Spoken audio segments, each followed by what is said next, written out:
taliilee gizaachuun jedhama. Waldaan koo asuma waldaa burqaa jireenyaati. Inni bukkee dhaabatu abbaa manaa kooti Dooyyoo Kabbadaa jedhama.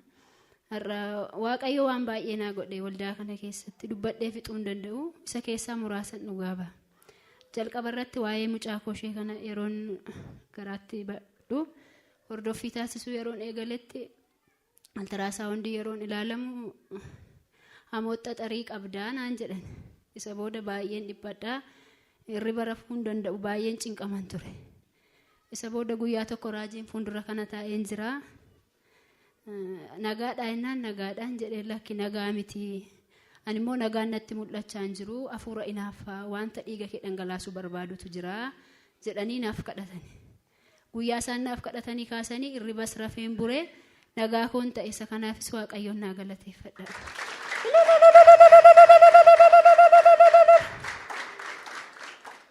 Isa booda immoo akkuma da'umsi koo gaheen jechuudha. Itti dhiyaadhee altiraasaawundii isa dhumaa ammas yeroon ilaalamu dhiigan qabdu ati dhiigi kee baay'ee gadi bu'eera. Dhahannaa dhondee keessa baay'ee dhahataa jira naan jedhan. Isa booda baay'een dhiphadhe ammasii baay'een sodaadheen ture. Baay'een dhiphachaa ture. Guyyaa tokko guyyaa qidaamee ture ani charchii sana deemee raajiin naafaa kadhatan malee baay'een sodaadhee jedhee murteesseen rafe galgal. Ganama ka'uudhuman dadhabe mataa koo baay'ee na dhukkube. Isa booda guyyaa sanbataa sana dhufuu hin dandeenye saatii boodasi. Wiixatas akkasumatti hin ture facaasa ganama ka'ee dhufee duuba sanan taa'e. Raajiin guyyaa sana namoota baay'eef kadhachaa turanii baqaanii waamee manaafaa kadhatan jedhee murteessee garuu kootti fuuldura kanatti jedhanii fuuldura kanan taa'ee naaf kadhatan jechuudha. Akkati nagaan hin hiikamneef wanta qindaa'ee hojjetame balbala mana kee irratti waa facaasanii hin sodaatiin ati naguma kee deessaa gara isaaniitti deebiseera san mana keef yaadame naguma kee ijoollee kee guddifatta ati homaan taatu naan jedhan. Isa booddee guyyaa facaasaa sana nagaa addaa tokkoon argadhe yeroo isaan naa kadhatan nan gammadee jalqaba baay'een dhiphadhaa baay'een booha. Jalqaba ijoollee lama qaban nan du'aa hin jiraadhu hin jedhan bakka baay'een.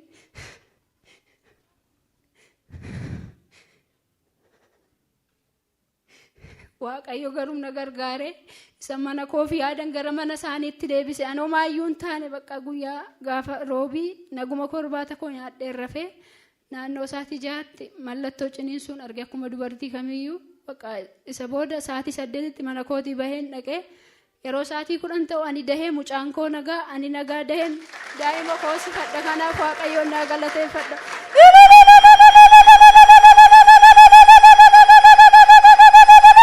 Numan jiraadhe Waaqayyo na gargaare isa mana koo dhala kootti yaadame gara mana isaaniitti deebisee ijaan na agarsiise.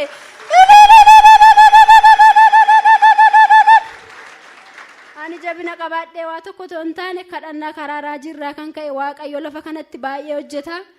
Isinis beektu ani waldaa kana dhugaa baay'een jaalladha. Isin iyyuu beektu Waaqayyo baay'ee hojjeta bakka argama Waaqayyo bakka argama fuura qulqulluu guyyaa guyyaan namoota tuikamaa namoota tufayyaa. Ani wanti naa ta'e hundumtuu charchii kana keessatti naa ta'e isa lammaffaa immoo mucaa kooshee lammaffaa nagumaan charchii oollee gallee midhaan hin nyaadhu itti soofaarra teesse baay'ee garaa koo na dhukkubee charchii yeroo deeme nagaadha amma garuu na dhukkubaanii lammata charchiin dhaquu jette. Ay charchii madeemtee sii kadhatamaan jedhee nyaata nyaattu dhaqni ishii baay'ee ho'a.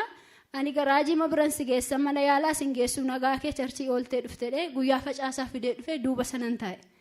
Isa booda raajiin namootuma afatoo kadhatanii yeroo dhukkubsattoota waaman as ba'uuf hin tureni afuura budaa dhadhanii harka isaanii irra kaanii kadhatanii erga gaafa sana yeroo baay'ee toonsilii dhukkubaa halkan raftu tasuma kaatee boossi erga gaafa sana mucaan koos nagaadha Waaqayyoon naa galateeffadha isa kanaaf.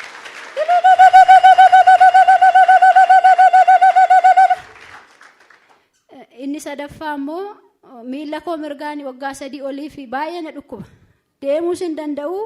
Taa'uu hin danda'u biiroo keessas taa'ee hojjechuu hin danda'u rafuus hin danda'u ani. Akka wanta lubbuu qabu keessa deemee na nyaataa na waraana mana yaalaas deemee ilaalamee qoricha fudhadheen ture. Garuu qorichichi nan fayyisne anaan.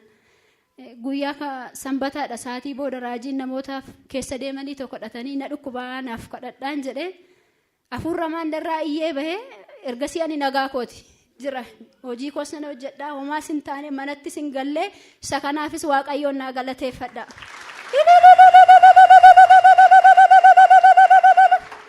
Egaa dhibee miilaa waggaa 3 ittiin dhukkubsattu waaqayyo gooftaan hiikee bakka hojiillee taa'uu hin danda'u ciisuullee deemuullee hin danda'u jettee hidhaa seexanaatti waaqayyo hiikee bilisa baasee mee walumatti qabaati guddisa waaqayyotti gammadaame. Inni biraan arfaffaan immoo waa'ee hojii kooti ture 2017 qaammee keessa raajiin ergaanatti dubbatani. Waaqayyo siif bara dabarsaa waasii ta'a hin gammaddaa akkamitti ta'e jettaa hin milkooftaa naan jedhan. Ani waajiruma keessa jiruttu akka namaatti ilaalamu jechuun jira namoonni baay'een beektu namni nama qabaachuu danda'a waa qabaachuu danda'a ni waaqa malee homaa hin qabu garuu namni waaqayyoon qabu waan hundumaa qaba. Isaan natti dubbannaan egaa wanti karaa isaanii dubbatameen taa'een beeksisa garaagaraa yeroon argu nan dorgomeen ture. Nan dorgomaa qormaatas nan darbaa interviewfis na waamu nan dhaqa garuu bilbilanii na waamani simitii naan jedhu yeroo lama akkasuma yaalee milkaa'uun dadhabee isa booda waaqayyo waajira kanatti eebba fida ta'a eebba dhufummoo ana ilaallachuu danda'a nama biraa yoo ilaallachuu baate yoo dhen dhiise isa booda waajirri keenya caasa haaraa tokko hojjetee caasaa sana keessaan nan argadha sedhee yaanne garuu waaqayyo yoo godhe ani nan milkaa'ee man ergaa sana of keessatti qabadhee taa'e. Isa booda adoolessa keessa hojjettoota baay'eedhaaf siivil servisiin xalayaa ramaddii barreessee isaaniif kenne. Anis isaanuma keessan jira. Liistiin koos darbeera. Xalayaanis naa barraa'ee waajiran dhaqus beekameera garuu irratti hin laatamne. Hojjettoonni fudhatanii taliilee ati fudhattee jedhan. Lakkinanna maali waajira akkasii si gahee? Ati maali waan taateef akkamitti haftaa? Liistiin maqaa keessoo darbee maayinni jedhan. Isa booda qaama dhimmi ilaallatu maali? Liistiin maqaa koos erga darbee bakka waaqayyo jedhe taanaan inuman deema xalayaanaaf kennaan jedhen. Maali kan kee dogoggora man keen sirrataan keen ilaalamati callisii taa'ii eessa deemta hin barbaadamta bakka jirtutti jedhan. Akkamitti jedhee man dhiise. Isa booda raajiin adoolessa keessa yaaddattoote dhimma nama baay'ee keessa dhimma barbaadamee hojjetamutu jira. Dhimma nama baay'ee keessa dhimmisaa filatamee hin hojjetamaa jedhan. Maali guyyuma guyyaa raajiin waa'ee makoo dubbatuun jedha adoolessa sagayyas waa makoo lallabu isaan ani xalaasin fudhannee miindaasin qabu akkasumatti waldaan dhufa garaattiin badharoo sana nan gammada yeroo waldaa dhagalu yeroo waajira dhaqu garuu nan boo'a. Isa booda guyyaa tokko immoo akkas jedhan hagayya gara dhumaadha yookaan ta'a jedhanii harkatti hin qabattanii murtii argataa. Xalayaa milkaa'insaa guyyaa facaasaa namatu fudhata nama guyyaa facaasaa milkaa'utu jira jedhan. Ameen jedhee fudhadhee galee ammas guyyaa wiixataa wamtuun jiru waajira keessa waa'een saayyuu guyyaa facaasaa garuu sagalee sitti dubbatame irraa kan ka'e jechuudha.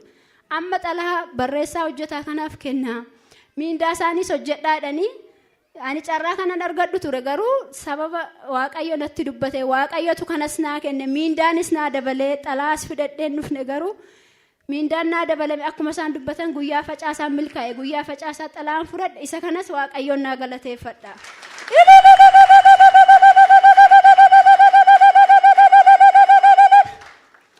Egaa anaan akkatti karaa hundumaa waaqayyo na gargaaree kanaaf waaqayyoon baay'een galateeffadhan. Isaanitti qaba garaa keessan irraa akkasumaan fotoo hin taane dhugaa nama baay'eetu kamaa oola kadhannaa isaan irraa kan ta'e kan ka'e kanan jiraadhe kan wanti hundumtuu naaf ta'e lafa kanatti waaqayyo baay'ee hojjeta namoonni garaagaraa rakkina garaagaraa jiran illee lafa kana dhufanii akka fayyan dhaamsan dabarsaa garaa keessan irraa ammoo harka keessan itti qabaa waaqayyo mana isaanii dhala isaanii jireenya isaanii tajaajila isaanii eebbisu naa eebbisanii saanaa eebbisu ayyaana isaanii faa baay'isu hamma dhumaatti jabeessee mana isaa keessa saanaadha. Ani waa baay'een qabu raajii dhumaan as waa xiqqoo tokko fidiiraafi isaan dhufanii asii akkan harka fudhatanii ani waaqayyo. Tole raajii gara kanatti kabajaan naaf feeraa raajiin barbaada iddoo kanatti jechaan harka keessan rukutaame.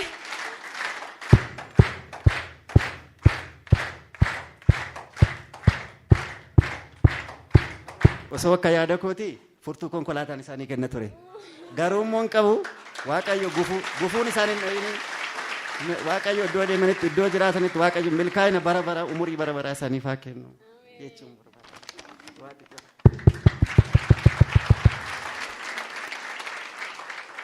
Ilagaa namni yaada qajeelaa qabu humnaaf malee otoo danda'e nama konkolaataa kennuu danda'u as keessaa qabna waaqayyoof galata laannoo ammayyuu. waaqayyo sinaa eebbisu nagaa waaqayyootiin deddeebi'a.